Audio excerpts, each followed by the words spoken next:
Nimbe. Okay.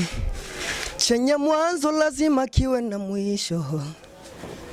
Waliokucheka bado kiwapo ngali masikini. Leo hii ndo wanakuja kukuomba. Usiwape faida. Usilipize kisasi. Atenda wema. Usingoje shukrani. Gusenga muri Pentecoste Tanzania. Aha mu Burundi kuva nshitse aize indwi zibiri kuva nshitse sindagenda gusenga. Maze imisi myinshi.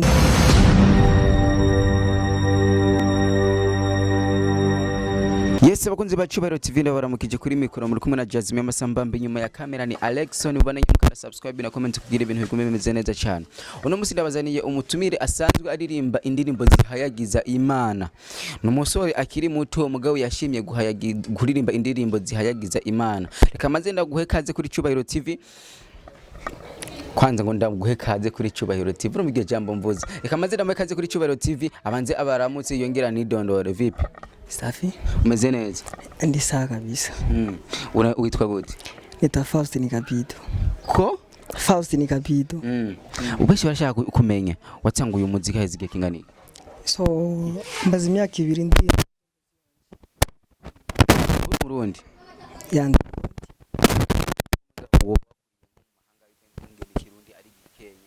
Banga n'igiswahili byose birafasha. So nakuriye muri Tanzania. Ukuriye muri Tanzania. Wewe ikiwashimye kuri indirimbo zihayagiza Imana. Ani kwa sababu mimi napenda kuimba, ndakuriye mu rusengero, ndakuriye ndirimba, ndavuza ndirimba muri Sunday school. Harageregiye mbona ko naje norimba by'iwanje. Imana irabimfashamo. Ndabishima cyane gose. Narabye kuri YouTube yawe nabonye ko ufise indirimbo ishobora kuba ufise ama views 2,000. Mugabo promotion yawe ugasanga keshi ni nkenya. Iyo hari habadirimvyi baririmba indirimbo zisanzwe abandi bakaririmba indirimbo z'Imana bakaronka ama views. Mwibona gute? Asinda gutahuye. Narabye indirimbo yawe ifise ama views agera ku 2,000. Iyo hari habadirimvyi bashobora kuririmba indirimbo zihayagiza aba ngo ni izisi nawe ukaburirimba indirimbo zihayagiza Imana. Benshi bakayabura mugabo ukayaronka uba wiyumva gute? Andimva neza ndabishima cyane gose kuko si kenshi bisanga biri nibiri ku bantu bose. Kurashobora gushaka kurimba kuri YouTube ugasanga urafise hit ugasanga aizameza 5 umwaka wose ata bintu byiza urabona. Ariko je ndabishima cyane maze amezi 11 yandabishima uko bimeze. Umaze gushika mu gihugu cy'u Burundi umaze kuburirimba ngaha mu muziki w'u Burundi, ngiye kintu umaze kubona kibacho kugora? Ani sindazunguruka cyane gose. Kubera ikintu ntushobora gufata kanya ukicara hamwe n'abandi baririmba indirimbo zihayagiza Imana kumbuye kugira mwicarane mushobora ndetse n'agakora boka kahaza? Ajo sindabipanga ariko ndizere biroba. Nabahe baririmba ngaha mu gihugu cy'u Burundi wobuze baririmba indirimbo zihayagiza Imana? Awonzi ari hanze y'igihugu. Yitwa Kidumu. Kidumu mugana ntayagiza Imana. Rimwe aracisha mu cyo tuma ndamukunda cyane gose.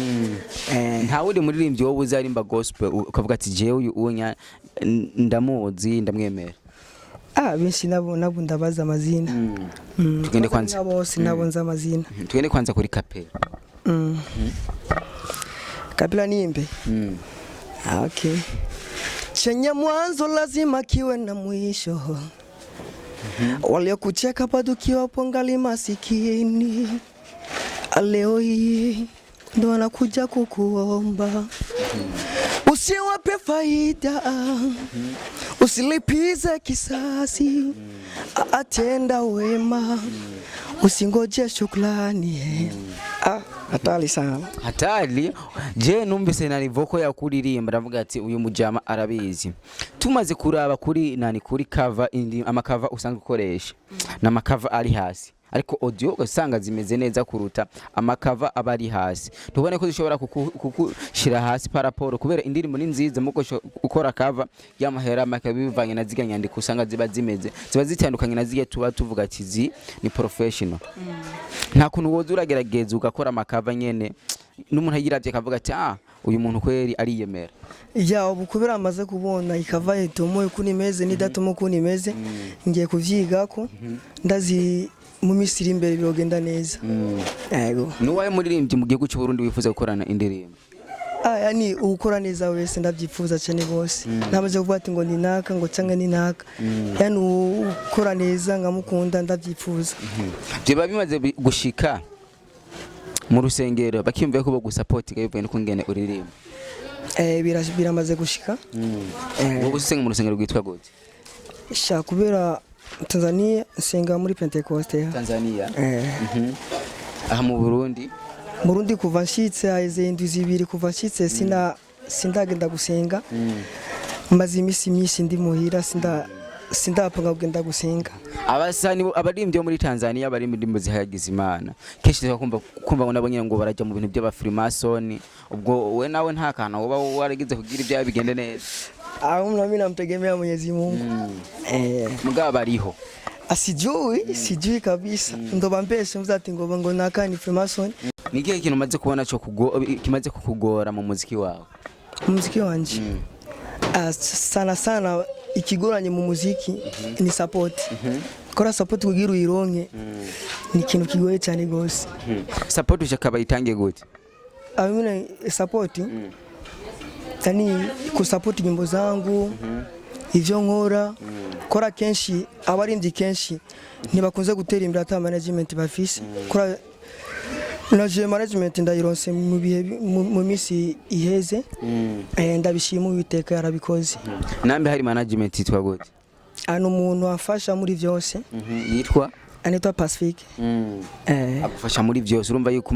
umaze kuba ufise umuntu agufasha muri vyose akakurira audio akakurira video akakurira promotion ahonya uba ugire umenyekane kubera umuririmbyi kwiye gukora cyose akwiye support muri kino gihe urarose management ni kihe kintu uzokora kugira management izobana nyiryohe nitapambana kugira nkore ivyo ashaka ivyo yifuza ili tuzidi kutangaza injili kupitia waimbaji reka ndagushimire cyane yego murakoze Yes bakunze bacubara TV kuri mikro 10 na Jasmine Masambambe nyuma ya kamera ni Alexon wana nyimukana subscribe na comment turabakunda cyane